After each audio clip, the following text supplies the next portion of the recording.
Okay, writing your proposal. 27, 27 slides. Let's start.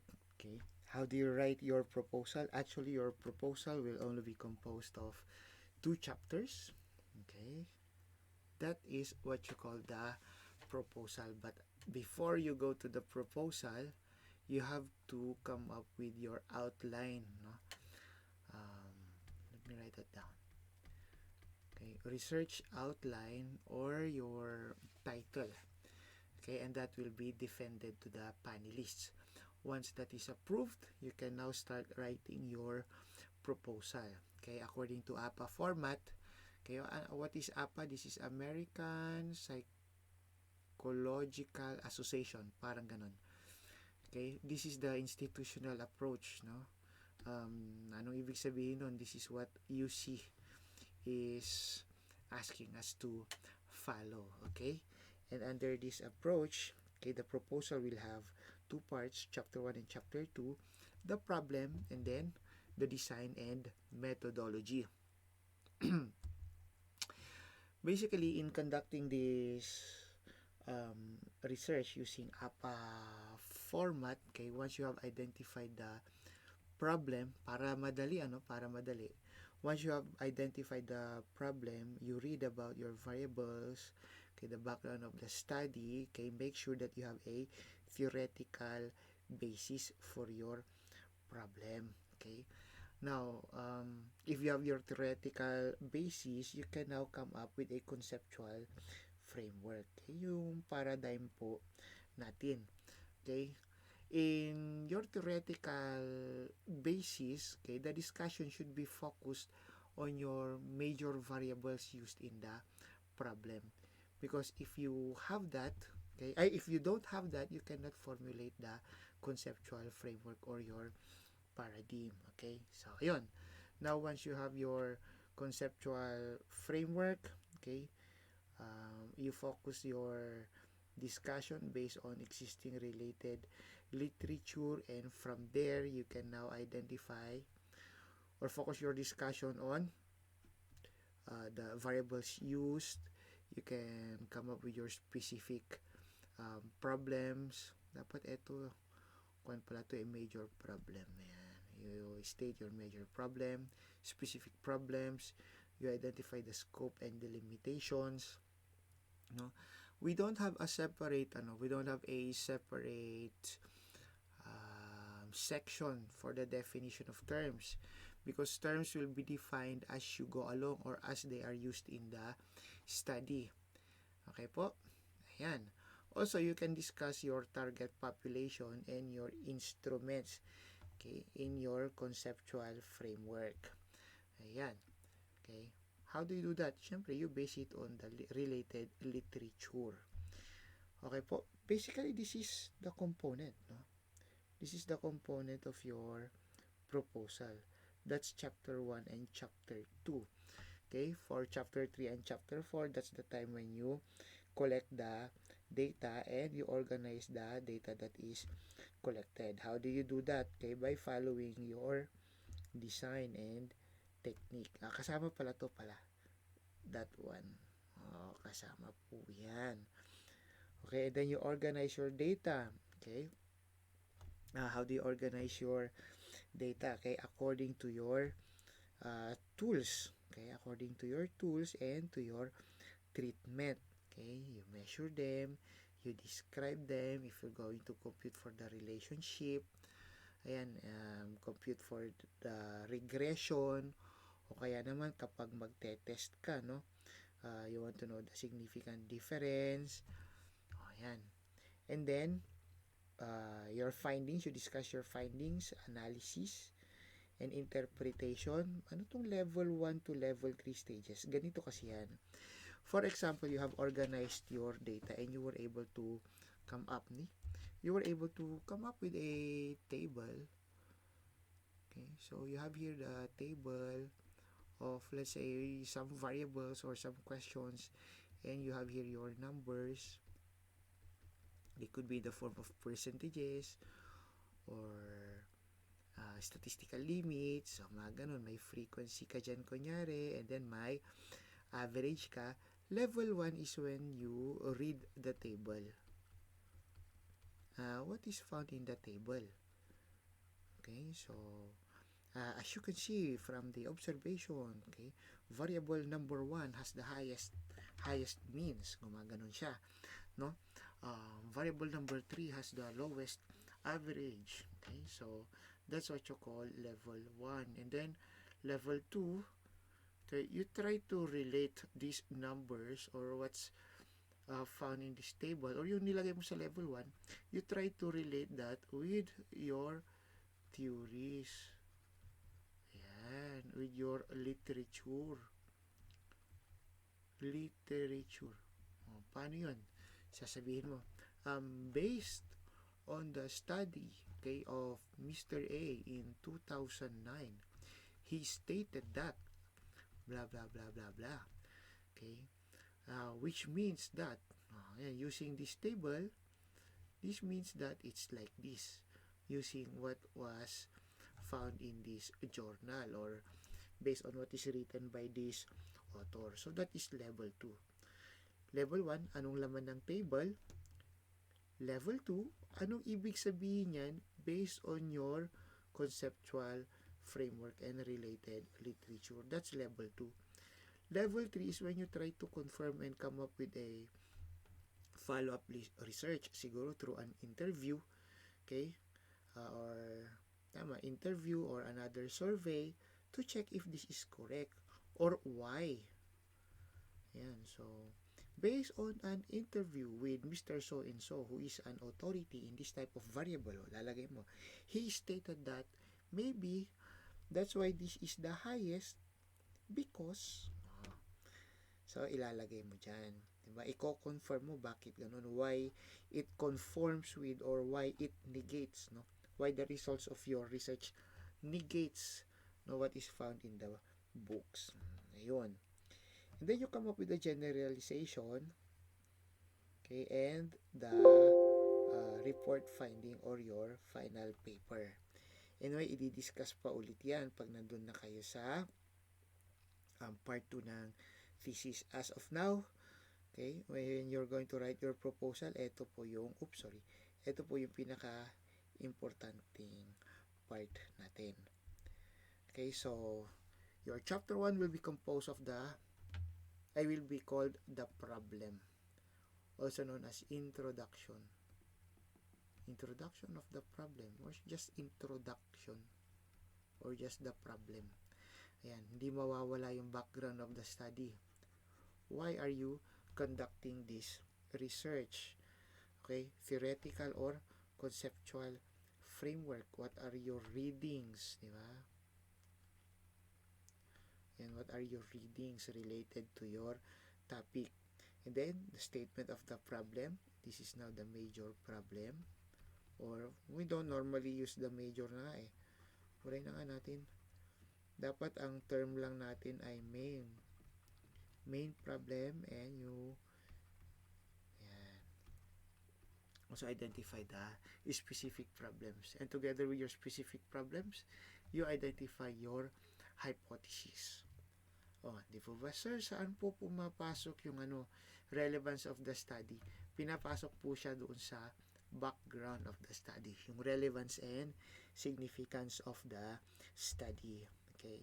So, ayun, the background of the study, okay, will give us a situational analysis. Ano ba yung nangyayari?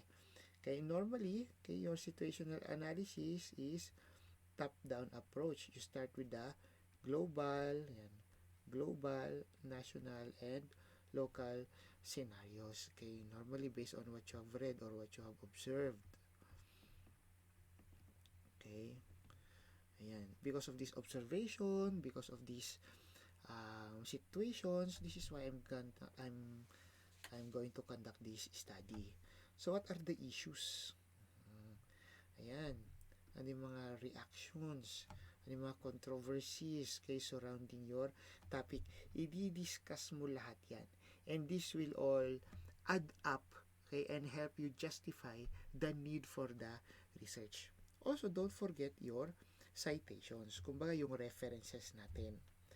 Also, in the background of the study, okay, don't forget to emphasize the why aspect. Okay? Before you go there, okay, kailangan mo muna to kasi ito yung tutulong sa'yo para ma-emphasize mo yung why you need to conduct the study. Okay? Also, because of, syempre, you have to come up with a set of readings, no? Hindi naman pwedeng imbento mo lang or galing lang sa'yo lahat because this is a research. So, everything should be backed up by literature. Okay? It could be journals, thesis, magazine, newspaper, other publication. Kaya ang iniiwasan natin dito yung internet resources because they are not as reliable as those that are published.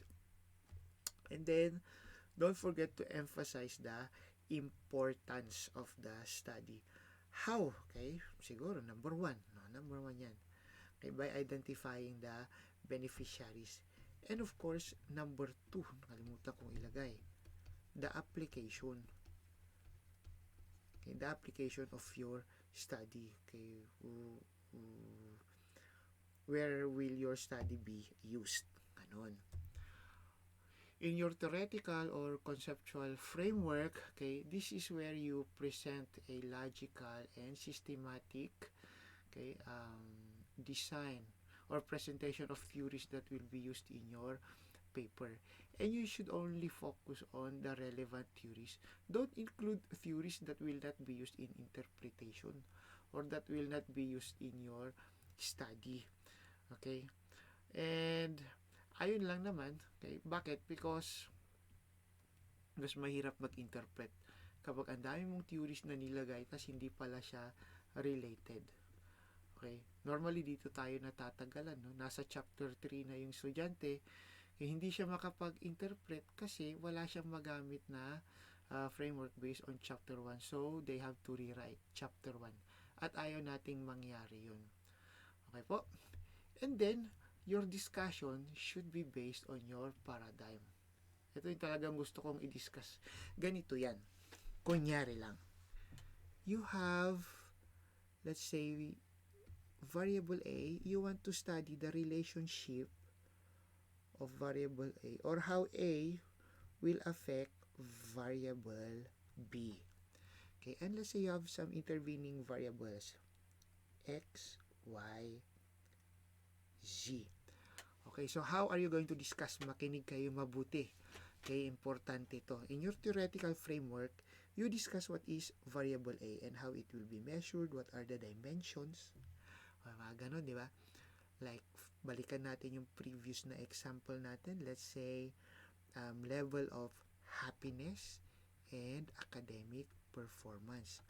Habang mas masaya ba yung estudyante, mas mataas yung kanyang academic performance. So, siguro first part, you talk about happiness. And mga literature about happiness. Next, you talk about this academic performance. Okay. Next, you talk about the relationship of this variable with that. Assuming this is age, maybe you have here your gender, okay, or maybe you have here your course, kunyari, course and year, or syempre, course lang, course program. Ayan. What are your readings about age and happiness? What about gender and happiness? Or course program and happiness? O, didiscuss mo lahat yan. What about age and academic performance? Gender and academic performance. And then you have your course and academic performance. Ididiscuss mo din yan. And then finally, ididiscuss mo na ito. Yung relationship nilang dalawa.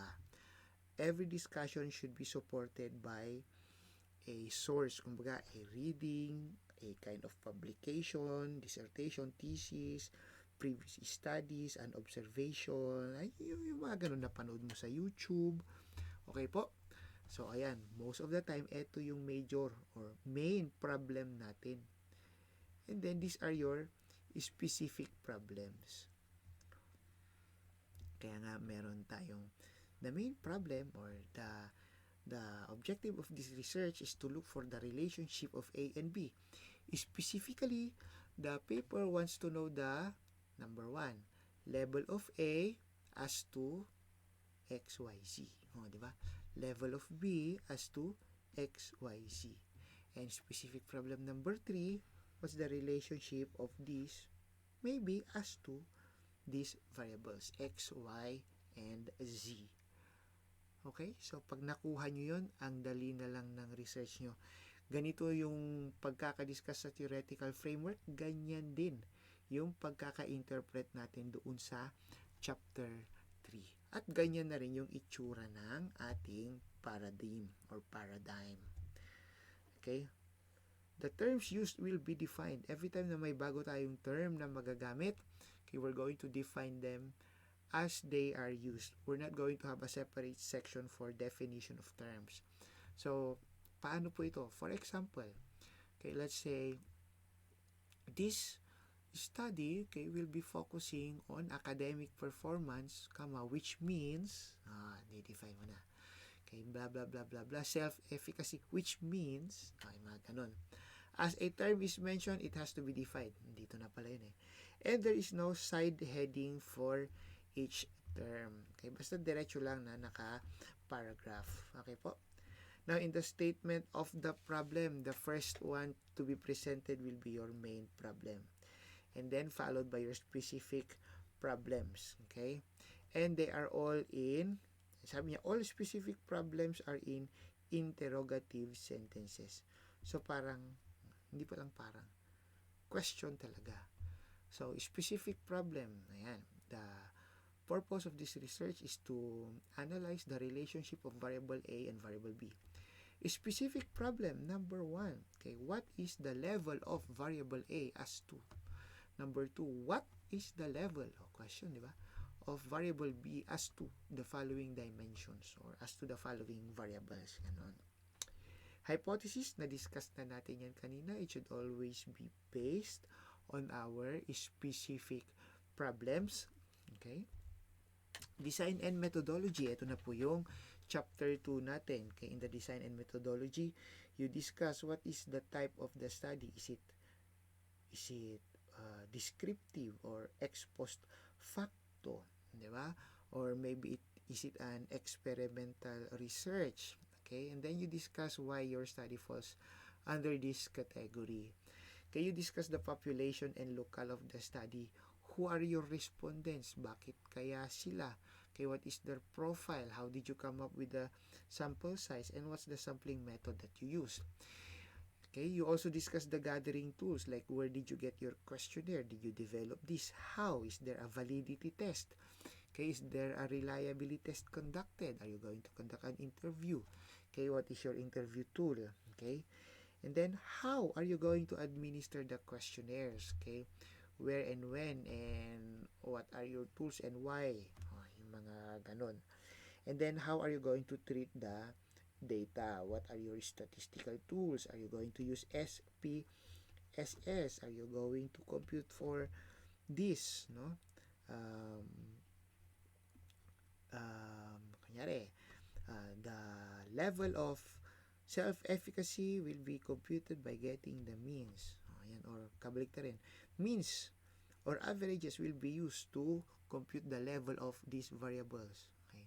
The standard deviation will be used to interpret this. Okay. The correlation or the correlation variation, correlation coefficient will be used to interpret the relationship of these variables. Yan. T-test will be conducted to get the significant differences of this level as to the gender, kunyari. Are you going to use ANOVA? Yung mga ganon. Chi-square test of independence or chi-square test of association. Di-discuss mo yun. These are all part of treatment of data. Okay? And then, specific guidelines. Ayan, ito, importante ito. Okay? Your research proposal contains the following. Hindi po yan mawawala. Of course, you have the title page. Okay?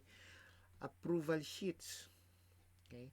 Followed by your table of contents, and then you have the list of tables and then list of figures. Okay? Parang table of contents din yan. But this one is a table of contents for your tables. This one, table of contents for your figures. Okay?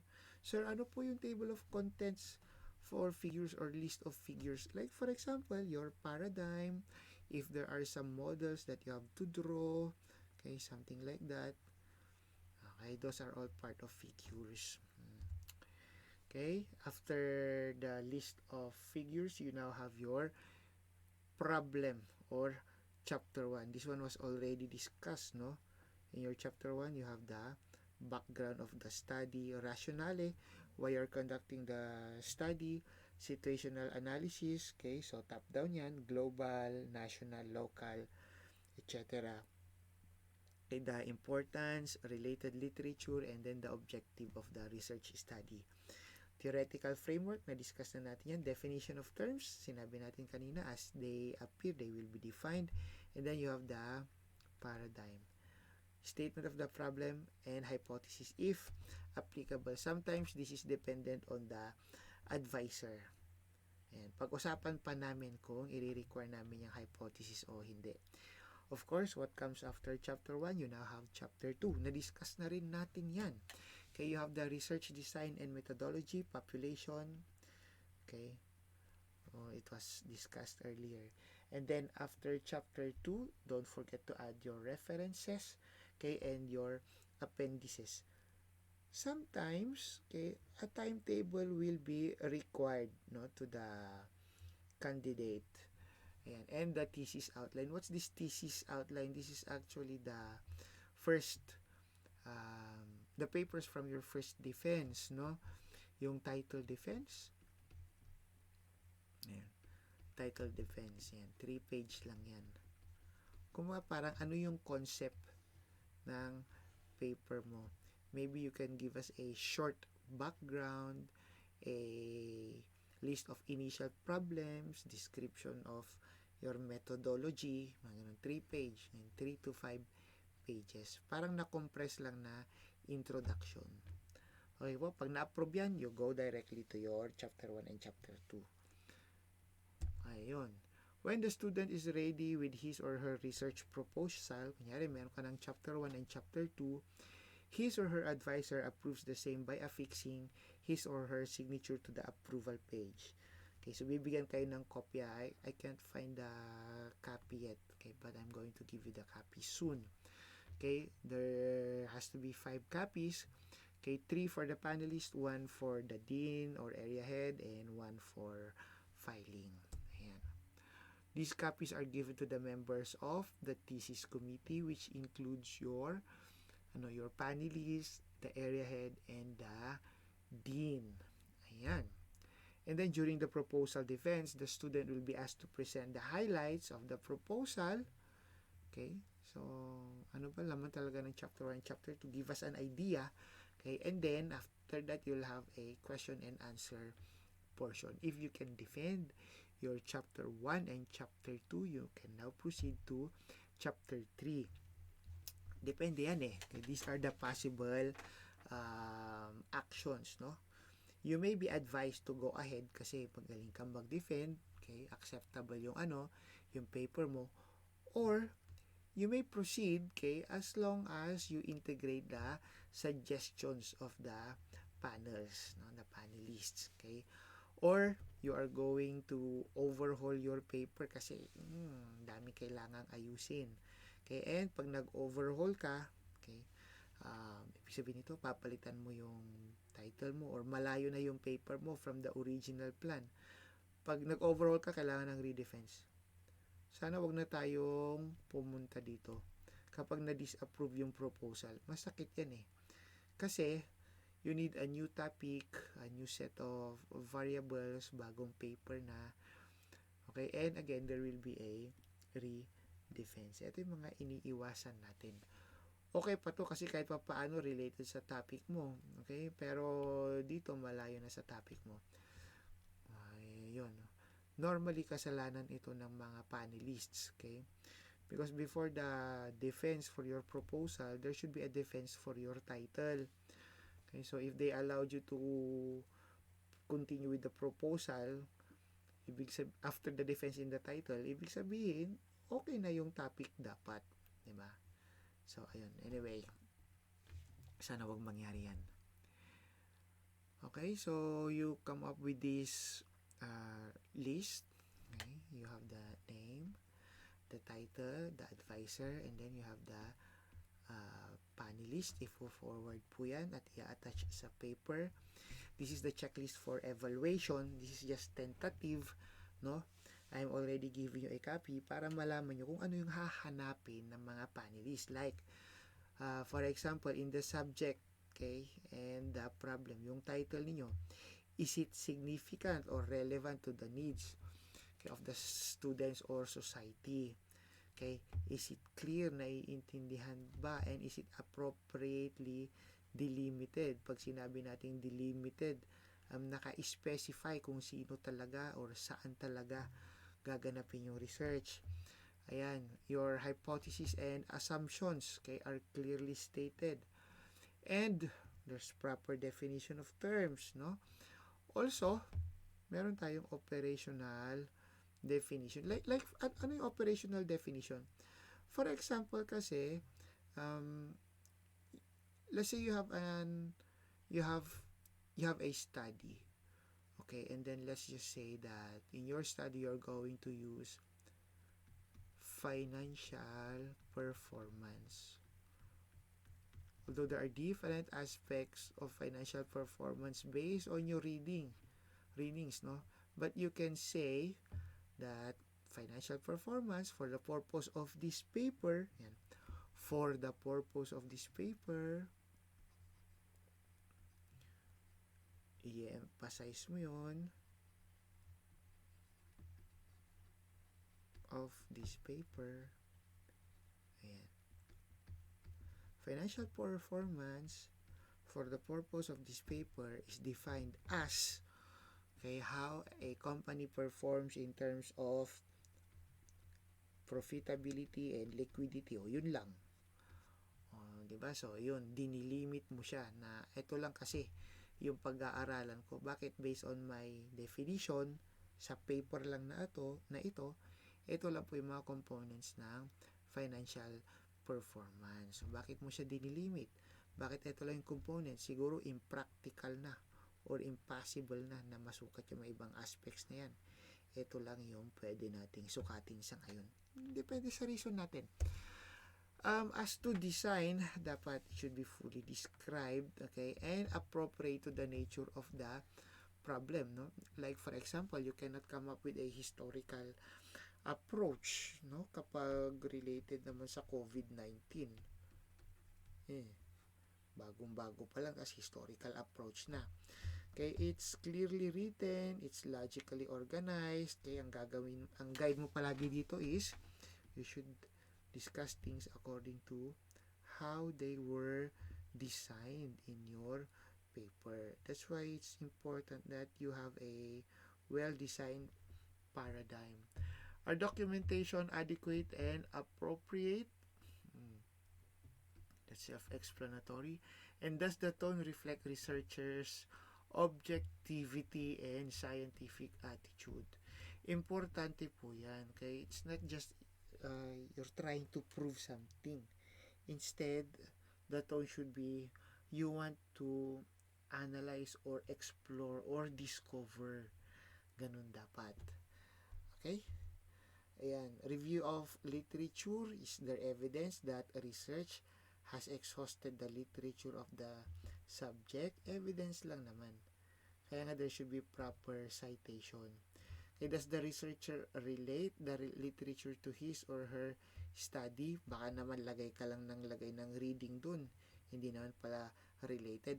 How will you know if it is related to your study? Again, you go back to your design. Is it integrated here? Diba yung diniscuss ko kanina kung ayan, paano? Ayan. Okay, and does the review include the present state of the problem? Okay, paano ma-i-ensure ito? Yung present state of the problem. If you remember in your rationale, okay, you have to consider observations and phenomenons, okay, and on a global perspective, national, local. As to methodology, kayang-kaya na ninyo to, no? O na-describe nyo ba yung target population, method of sampling, is it adequate, okay? And all your data gathering procedures correctly described, okay? So nasa chapter 2 yan. And for critical or creative studies, wala naman tayo nito. Okay, does the work demonstrate critical insights and high standards of scholarship? And meron tayo nito. Ito ang wala pala tayo. Creative studies. Okay, does the work demonstrate professionalism? Diba? So, ayun na, when we say the work, we are actually talking about the paper. Okay, not just the paper and researcher.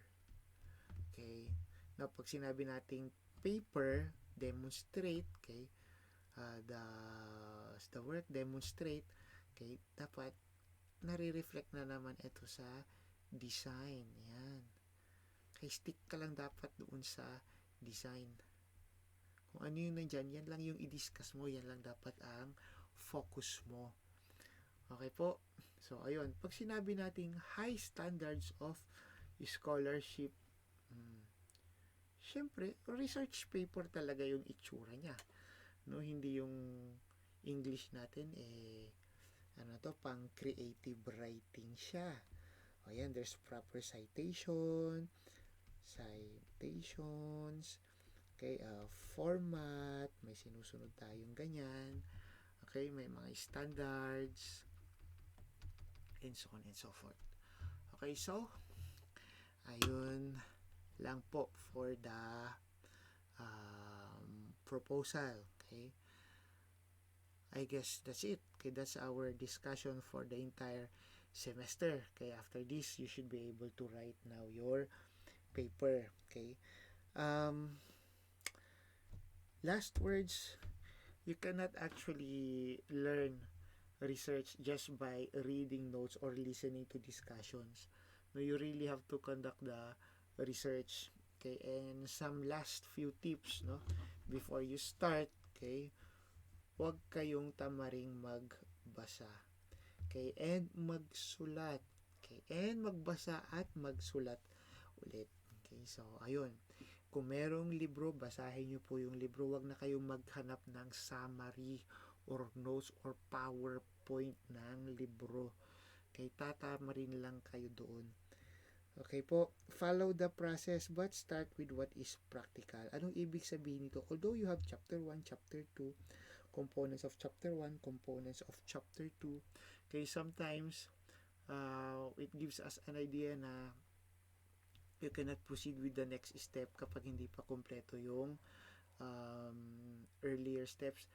Actually, depende yun. Like for example, no?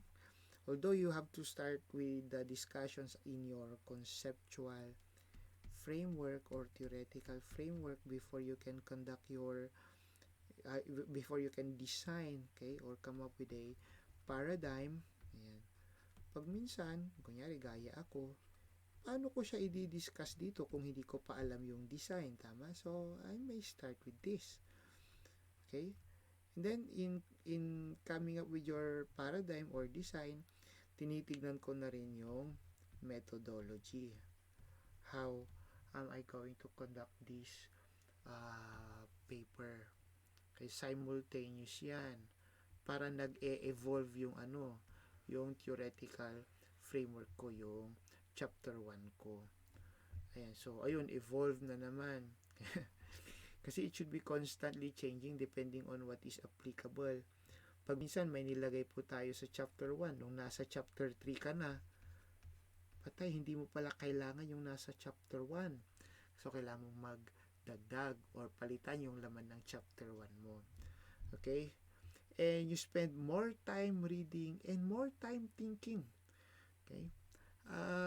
Just because this is a research paper, it doesn't mean that all of the time, okay, you are writing. Hindi. You can actually minimize this. How? Okay, by reading more. Kunyari, gaya sa akin nun, saglit ko lang ginawa yung dissertation in less than 1 month. Natapos ko yung writing. Pero ang dami ko ng panahon na inukol sa pagbabasa at pagtutunganga lang. Okay, pagtutunganga, thinking. Okay po, so those are just the final tips. Ano pa ba? Okay, I suggest you look for researches. Read existing researches, not just books no related to your research, but actual researches para meron kayong magiging model. Para makita nyo kung paano siya ginawa. Huwag nyo kopyahin, instead you try to improve and come up with your own paper. Okay, so ayun lang naman. I guess that's it. And thank you.